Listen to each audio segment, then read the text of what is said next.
good. Hi, everyone. Thank you for joining us for tonight's discussion panel. My name is Heather Stokes Benton. I am with She Writes Studios, and we are discussing Dream Big, Do Bigger. It's a recent book of ours that just hit the market. These ladies are helping you start out your 2023 with an amazing book of Dream Big, Do Bigger, and being a perfect example of how you can win big and what it takes to do so. So thank you, ladies, for joining us. How about we're going to go around briefly and just to let you ladies introduce yourself to the audience and let them know a little bit about your chapter. And then I've got some really great questions for you. Sound good? Sounds great. Okay, Kelly, why don't you go ahead and kick it off? Okay. Thanks, Heather. Hi, everybody. So excited to be here. This book was actually my first time being an author and working with She Rises Studios. I mean, I have 2 books with them now, but I was just super excited. And I think, Heather, it was you and I that actually spoke. And when you told me the concept of Dream Big, Do Bigger, I said, "Oh my goodness, I absolutely have to find a way to be part of this project." So my company is Purple Camo Solutions. You almost will always see me in purple, and I think I buy out all the stores of any purple camo, but try to find it everywhere. But there's really 2 parts to my company. So I have had my own agency doing primarily employee benefits with a company called Legal Shield. So I'm a licensed insurance agent, and I love the idea of just empowering individuals, families, businesses, legally and from identity theft. I've had my agency for over 20 years, in fact, close to 25, and it's just been super rewarding. And then on the veteran side, so I'm an Air Force veteran. I served right after high school for 6 years. And in 2018, I started a veterans organization called the Transitioning Warrior. One of the biggest challenges military people have is, when we are transitioning back into the civilian world, and there's lots of pieces of that puzzle, but one of the pieces that really resonated with me is that career. So kind of my tagline with Transitioning Warrior is what's your purpose and passion after the military? So I coach veterans for free, do speaking, and to really try to help them find that next career. So that's me. I live in Florida. I'm in Sebastian, Florida now. I'm from South Florida. Nice. Awesome. Thank you so much, Kelly. All right, Denise, why don't you take the ball here and let them know where you're from and your chapter and what you do? Right. Hi, everyone. I am Denise Oster. I am located in the chilly, cold state of Minnesota. We are in the dead of winter. So, yeah, just trying to muster through these cold seasons. But I am a precision coach helping women to ignite their productivity and momentum so they can turn their brilliance into fun, freedom, and financial wealth. This was probably my second anthology. I've got the third one going in a magazine. So I've written a few for She Rise. It's been super exciting because I'm all about helping other women succeed. That is my passion and my drive. My business is Doc Consulting. I've been coaching for over 15 years. I'm a speaker, an author, a writer, a real estate agent, and an investor. So I coach high-level successful women who have been successful in their life, but they know that they can do more. They know that they want to be more. So this fell right into the arena of what I coach, helping them ignite that with their energetic alignment to what they are meant to be, unrevealing that gift that they have so they can be so much more and to find that abundance in their life that's always been there. It's just they're standing in their way. Yes, I love it, Denise, and I love how you approach that with your clients. So Michelle Bell is joining us. She is like me, extra remote and virtual today. So Michelle, we see your cute little picture there. Can you talk right now and let everybody know kind of what you do, where you're at, and your thoughts on the book?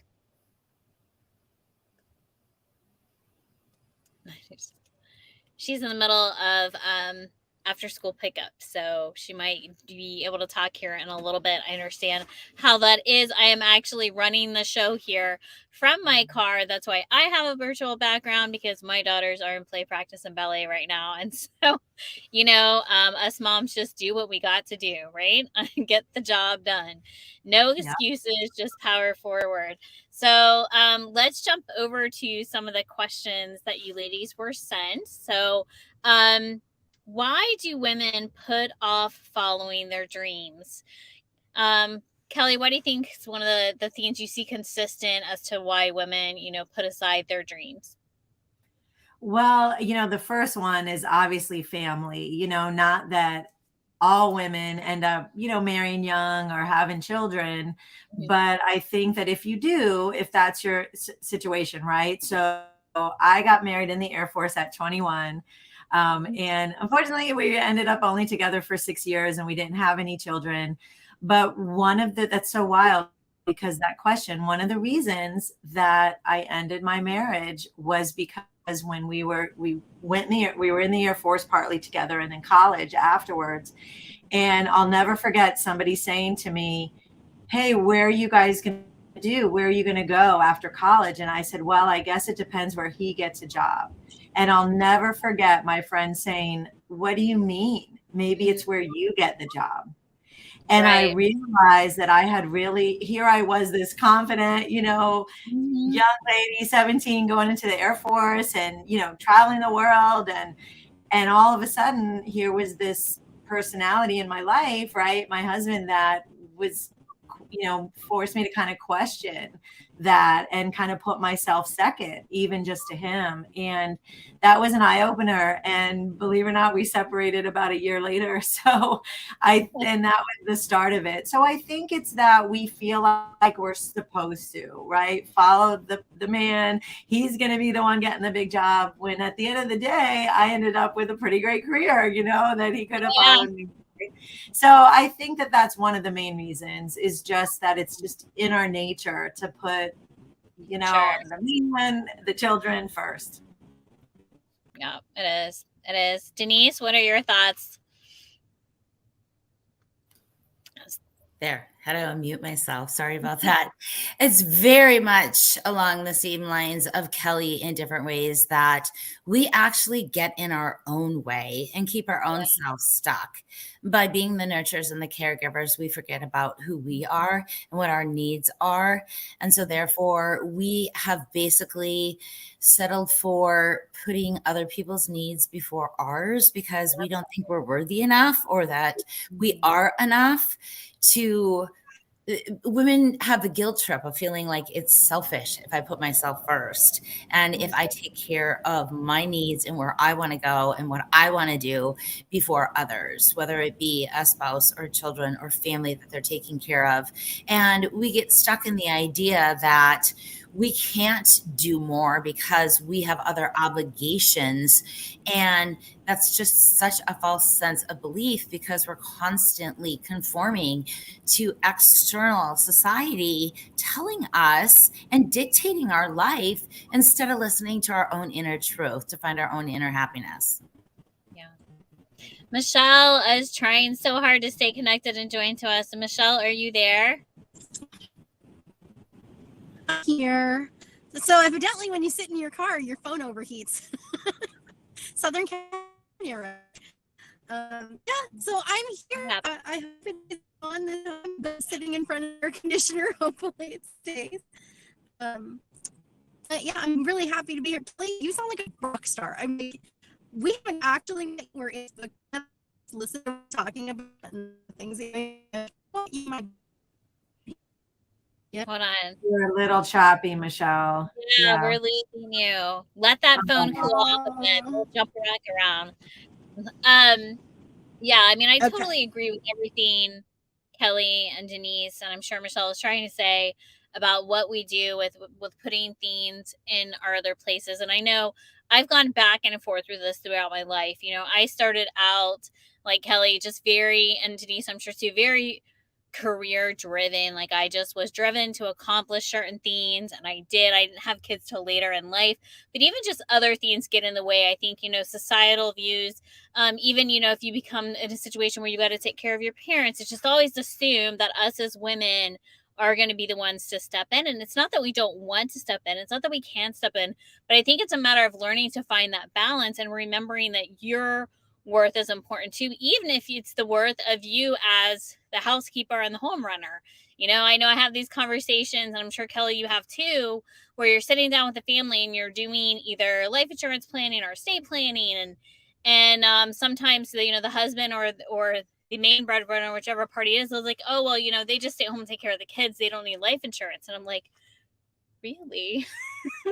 Because if something happens to her or to them, then who's taking care of the kids? What does that cost to change diapers and do dishes? And so no matter what it is you are doing, but understanding your worth, not losing that sight of your worth. And once you understand your worth, really saying, okay, what can I do? And being willing to take those steps. So I think I love this book because it's not only about the dream side, it's about the do side. How do you step out and actually do? And we all have dreams, we have aspirations, but how do we put them into action? Understanding it does take work, it does take commitment. And how do we make those decisions to have that commitment and that dedication? So my second question is, why do you think women struggle to take action? Which is kind of piggybacking what you're saying. So, okay, you have your dreams. You're like, okay, it's my time. I deserve time too. How do they put that into action and make that transition? What do you think, Denise? Yeah, a lot of women get stuck in the perfectionism mode. In the perfectionism mode stems from not being enough. If you dig really deep, if you want to just cut to the chase and just say it, is you don't feel enough. Procrastination is a byproduct of that because you're going to find every excuse that comes up in regard to procrastination in terms of time, job, content, productivity, momentum, every excuse, everything will come in line. And what it really boils down to is you're just not feeling enough, because if you did, you would take those actionable steps to be able to push yourself forward and find a way. And the other reason that's involved in that is they don't know how to ask for help. They're too afraid of being shamed or guilted or not being right or seeking the correct answer or being, vulnerable enough to put yourself out there and just say, it's okay, I don't know, but I'm going to ask you. And that stops us from taking a step forward, which thus is procrastinating, because we're putting it off until we have it ideally perfect. And it's better, obviously to take some action than no action, but in their line of thinking of the previous shame and the previous guilt and previously not feeling enough and not having the courage to do that, procrastination is going to set in, because all these other factors are going to be so much stronger because of the negative voice that's going on in their head. Yeah. Kelly, you want to add on to that? What is the delay in action, or how, maybe not delay in action, but now you decided to take action. You've decided that your dreams are important. You're moving for your aspirations. What's one or two things they can do to really step forward in that action? Yeah, because I was thinking, like Denise said, I know that a lot of it is just not being willing to ask for help, right? So you feel like you're supposed to know it all. And I think what's good, right, is resources like She Rises and like our book, and society is shifting. I think that as challenging as the last few years have been, I think one of the greatest things that came out of what we had to go through with the pandemic and everything was that working from home, that reevaluating, that realizing that, hey, maybe I do need to take action. Maybe I am enough to start a business, and there are more resources. So that's one thing that's very exciting. And it seems like more people are taking action and there are more resources out there. But I know that a big thing for me too was feeling alone in it and not collaborating as much as I needed to. Again, everybody's background is different, but, joining the Air Force when I did, right, the late 80s, and there were very few women in the roles that I was in. And so we were taught to just kind of blend, right? Don't stand out. And I felt like that was okay, because we were really trying to help kind of transition in where it was normal. I know there was the big thing, right, just now with the Super Bowl, and I was cheering and going crazy where I was, and making sure everybody around me knew that flyover was all women. All women, And yep. it's sad, right? That those are still first. Like, gosh, all these years later, they're still first, and in all these different ways. So we want to stand out on that, but we also just want to say, hey, there were 6 great Navy pilots. Yeah. and do we always have to stress that it was, men or women, but we're still unfortunately in that position. So I think that one of the greatest things that I love about She Rise is the women's collective and our concept of collaboration and over competition. Right. And so I think that that's what held a lot of women back too, is that we just feel like we're alone and it's, this quote unquote man's world, and we don't have the resources or, the support. But I'm happy to say, and maybe Denise and Heather, you feel it, that it's shifting, that there are more women stepping up and more organizations like ours. And so we're more confident to take that action. And I think it's predominantly needed right now. And it's also a craving. People are now seeing that they do have a little bit more support and reaching out to find out where the safe place is to get support, so that they know that someone does have their back, because they're too embarrassed to fail or to say, hey, I tried it and didn't work. But in reality, that's the best way to be, because, failing forward, it will give you more answers than doing it perfectly. I mean, that will just hold you stagnant. I know for myself, many, many years, I got stuck being a single mom, raising 2 kids, having 2 jobs, fearlessly wondering how you're going to put that, bread on the table or the next gallon of milk. You went, oh my God, I got this. No one else can help. It'll screw up my schedule. If they do it, they're going to do it wrong. And you become fearlessly independent, and it just consumes your whole life. And then once you realize, wow, that was the component that was keeping me so stuck and safe. If I just realized that there is good help out there and I do know how to ask, then I actually can make it bigger. And my biggest growth was when I started to get a team, a team of, amen, sister. right? Delegate, automate, delegate. Absolutely. And the biggest Amen to that. Yes. And the most refreshing feeling was when someone came up, what was in your genius zone? And I'm like, I don't know, but I'm sure the hell going to find out, because you know what? I'm staying in it, and everything else someone else can do. Yeah, it is, and I think that the 3 biggest things that really helped me as an entrepreneur, because I didn't grow up an entrepreneur. I didn't have the entrepreneur mindset. My family is all civil servants or military, like Kelly said, and just like, you go to work, you serve, you do what you got to do, you come home, you get a pension. Like, there's no outside thinking, right? And there's nothing wrong with that at all. But it just wasn't in my nature. It wasn't what I had studied to do. My husband, when I met him, had a limousine business. He was an entrepreneur. He was also a pilot with Delta, so that helped out. But, we lived this lavish life that there was times he was literally gone, and I just had to get thrown into running a business, because he was flying. So he wasn't here to, check on drivers and pickups and take money. So I got thrown into it, and I kind of just grew with it and ended up doing my own businesses. But what you it's exactly right what you said. When you're trying to run the whole show, it's just like at home when you're a mom and you're doing all the laundry, all the cooking, all the cleaning, all of the running, and you run just to the end of your frazzle because you're working 24 hours a day, 365 days a year, right? Those little babies need you 100% of the time. And, it's the same thing with your business. When you're a new mom and you're running with a baby and you've never done it before, it's scary, it's hard, and it's overwhelming. But if you have, someone there to help you in those times, and that might know a little more than you or might know something different, that's the whole purpose of getting a coach. It's the whole purpose of having a team. You start to learn how to time block. That was a big thing for me. You made those schedules with those babies, right? As to when they had to eat, when the diapers needed to change. Okay. All right. Yeah. So I need to time block my business. It needs to have schedule, right? It needs to have somewhere to do, something to go, and understanding what your genius is, right, Denise?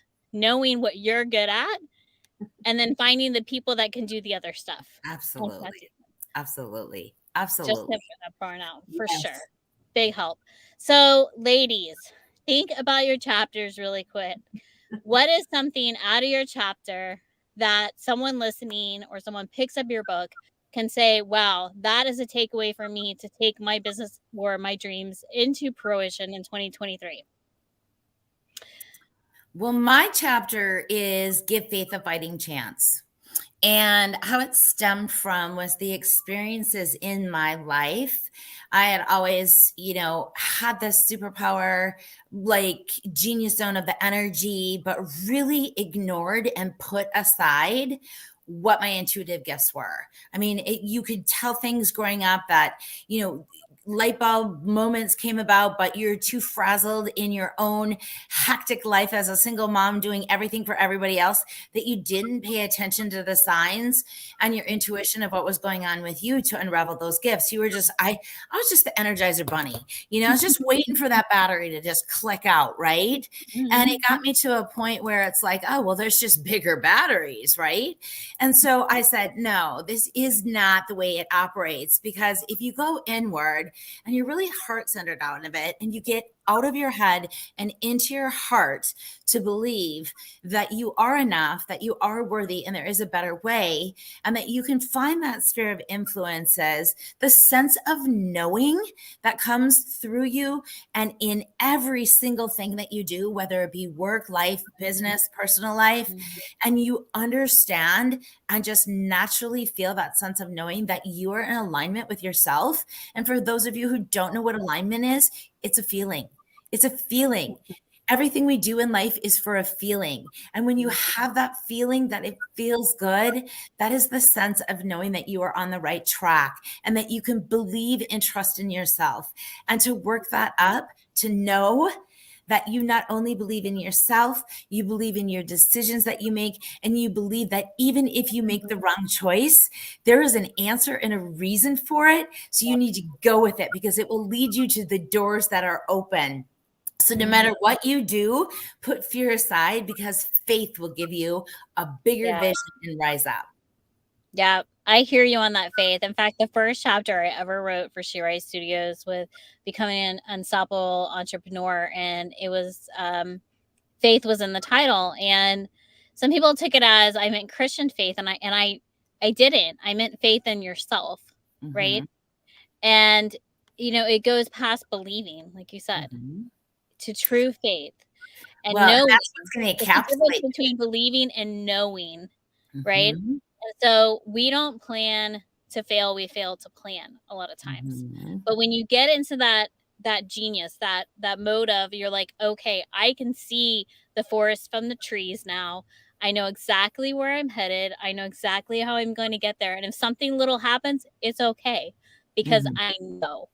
And that faith level definitely kind of, once you get there, changes everything. Kelly, what about you? Something from your chapter that you think we're Yeah, not. well, Denise, I know we didn't have a chance to really meet one-on-one yet, but we're so the same. And I have a sign right behind me in my office that says faith over fear. And that was something, that I've always said, like, gosh, I'm full of this faith. Like, where's the fear coming in? And realizing that it's okay, that's going to happen. And we just work through it, acknowledge it, and then go back to the faith. So I love that. My chapter is called Beyond the Millionaires Club. And it's because in my company with Legal Shield, once you've made over $1 million of commissions, they created this Millionaires Club. And actually, one of the other authors, a friend of mine, helped me come up with that, because, I guess I think of my chapter as I'm basically telling my story, and hoping that it will inspire and be an example for someone, because I got the call from Legal Shield when I was in Aspen visiting one of my best friends, and it was such a beautiful trip. And I remember that that's something that I always wanted in my life, was just the freedom. Like, freedom to me, success in my business for me meant that I just had the freedom of choice, not the biggest car, not the biggest house, not, millions and millions of dollars, but just that I had the freedom to control my daily decisions, and I don't know if it came, I kind of jokingly say that in the chapter, that did it come because of my military time, where there was so much control over me that I just, went the total opposite way. But I'm an Aquarius, right? That's supposed to be our nature, just, more fun and looking at the big picture and the adventure and the travel. I paid for myself in high school to pay for my high school trip to go to London. That was my very first. So that's how the recruiter got me, right? When they were talking about travel. But I think what I just was like, oh, well, wait, my family was like, he was lying to you, and I said, no, my eyes were like this big. We can go here and here. And I did, it worked for me that way, right? I feel like I manifested it because I did get to live in Germany for 3 years and I traveled around Europe and just, I had a great experience doing those things. And I think that that's what I talk about in my chapter, that, I took a leap of faith to have a business from home, to just pay the bills initially, and never thinking I would get that call to make $1 million. And that was 14 years into it, right? So I started the business in 1997. That call came in 2011. And then I go on to just say that was my dreaming big, right? So the dreaming big part was being able to have my own business and sustain, the bills and have a fun lifestyle. But what happened, and I think what I think we all need to aspire to is getting beyond our bills, right? That I learned that from a coach really early on, is that why do a lot of people, die with the music still inside of them, they say, right? Is because so much energy, and especially as single moms, I have one son, Denise, a 16-year-old now, a sophomore, but we're so worried about financially just the bare minimum, getting by, that we don't have any energy left for what our gifts are, like what you said. And so it felt good for me to not just, right, so not just have the bills paid, but more. But what that did was that opened me up that in 2018, so basically about 7 years later, to start my veterans organization and be able to truly give back, because the finances, I'm still working hard in my business. We're all in a place where we're like, hey, let's double and triple. And, we always want to be doing better, doing more, leaving more legacy for our family. But I knew that the basic necessities were taken care of. And I didn't know that was going to happen, right? None of us know that that's going to happen when we start a business. But as you said, Denise, we go on a leap of faith. And so I talk about that doing bigger in my perspective, in this moment, in this chapter. My example was being able to give back to my community and start this organization in a place that I was passionate about. So there's a few, weaved into my story is just some of the lessons kind of that I learned about. And I think I actually say that, right, is just, we take that step. How do we know that we're the right place? But if we take that step, like they said, one of the things that I've ever heard is, you kind of take that leap of faith and your wings will grow on the way down, right? If we've heard of that. Right. So I think that's what I have done in my life, is just, you're making those decisions, again, a lot based on our intuition, based on, I think it's Maya Angelou that always said, we do the best we can with what we have. And when we know more, when we know better, we do better. So, I always just thought I was making the best decision as I could at the time. And you do it with kind of that leap of faith and that intuition. And those little steps kind of, lead to that path. And, I've always been one to, dream big. It was over my son's table when he was a baby. And then that concept of do bigger, I just love that. And I've always lived by that work hard, play hard too, that it's not just about working so hard in my mind and having this, in your financial plan, right, Heather? So I definitely should have gotten better. I wish I would have known you 20 years ago, right? I wish I knew me 20 years ago. Are you kidding? To have that security and knowledge. Yeah. But I always wanted to enjoy the journey. I wanted to enjoy the journey, and that's where the traveling came in and things like that. But so I think my chapter is hopefully an example, hopefully inspiration for women reading it, that wow, the it's worth it, right? I guess that's what we all feel right now. It's worth taking that leap of faith to believe in yourself and start your own business, and the lifestyle that you can have and the freedom that comes from that. All right. Well, Denise and Kelly, thank you so much for joining us this evening. I want you both to tell listeners how they can reach out to you and what exactly you can help them with. So if people want to come to you for services, they know exactly how you can help them and exactly how to reach you. So Denise, why don't you go first? Absolutely. Those women who have established their careers and know that there's so much more in them, that they're just settling at the plateau that they've been, and they're ready to light their life on fire, get a really heart-centered approach, come into my energy, and just be savage, never average. You know, I tell them my motto is stop waiting for the light at the end of the tunnel and light that bitch yourself. You guys can reach me at deniseoster.com, and let's have a conversation that matters and get you where you want. Rise up. Awesome. Why are you waiting, right? Why wait? Why wait? Kelly, what about you? I love that, Denise. That's great. So on my Legal Shield side, I never realized until 25 years ago, right, when I became a happy customer, that although we think of, that we have access to the legal system, I mean, we really don't, right? There's so many different books that have been written. Justice is green. We only get as much justice as we can afford. We say, on the Supreme Court justice building, it says equal justice under the law, but the problem is they didn't tell us how to pay for it, right?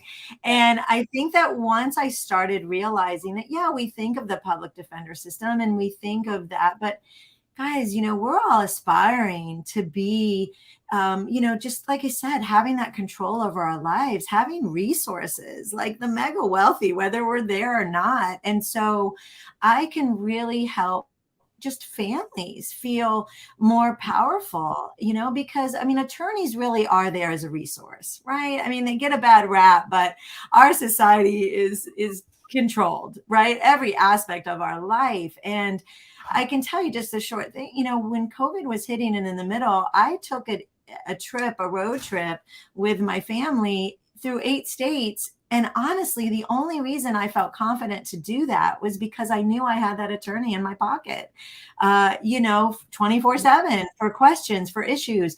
So it really does improve our quality of life. I mean, I came from a single mom, I grew up in foster care really for a lot of my time. And then from about 3 years old, I lived with my biological aunt, never had, my father in the picture. And so we grew up, really lacking monetarily. And so just like most families, even if you have some money, I mean, attorneys are $300-400 an hour. So it's really been my mission to help create that equal justice and that protection for families. And then that same exact thing for businesses. Yes. If we want to be that business owner, and be more that solopreneur, those big corporations have an attorney, office down the hall, but every business needs a lawyer down the hall, right? Because everything that we do in business. So I just love being able to protect business owners and entrepreneurs and solopreneurs and anybody wanting to launch a business. And again, the idea of using attorneys as a resource proactively, not needing, feeling empowered and not just feeling like a victim and only using them in a crisis. So that's the Legal Shield side. Obviously the coaching, I mean, I primarily do that for veterans, but it doesn't have to just be veterans, to help you find your purpose and passion and discover it. And if entrepreneurship is that, I can walk you through some steps. I have a ton of other resources. And so, as I said, the purple camo. So it is purple-camo.com. So purple-camo.com. I'm Kelly at purple-camo.com. So you can definitely reach me there. And I just, like Denise said, just reach out. Let's have a conversation, see where it goes. And the great thing about all of us, our network has even grown because of She Rises. So if we're not the perfect fit, I love being a connector. Many people in my can connect you with who you need to be. And this book is on Amazon, coming to paperback very soon, which means then it'll be in other retail retailers like Barnes & Noble, Target, and Walmart. You can also go to these ladies' sites to get the signed personalized copy from them. If you want one coming directly from them, you can do that as well. If not, you can go on Amazon and do the download, and in a couple, hopefully very soon, be able to buy the paperback as well. Thank you, ladies, for joining us, and I hope you guys have a wonderful rest of your week. And we are signing off for now. Bye-bye. Thanks, Heather.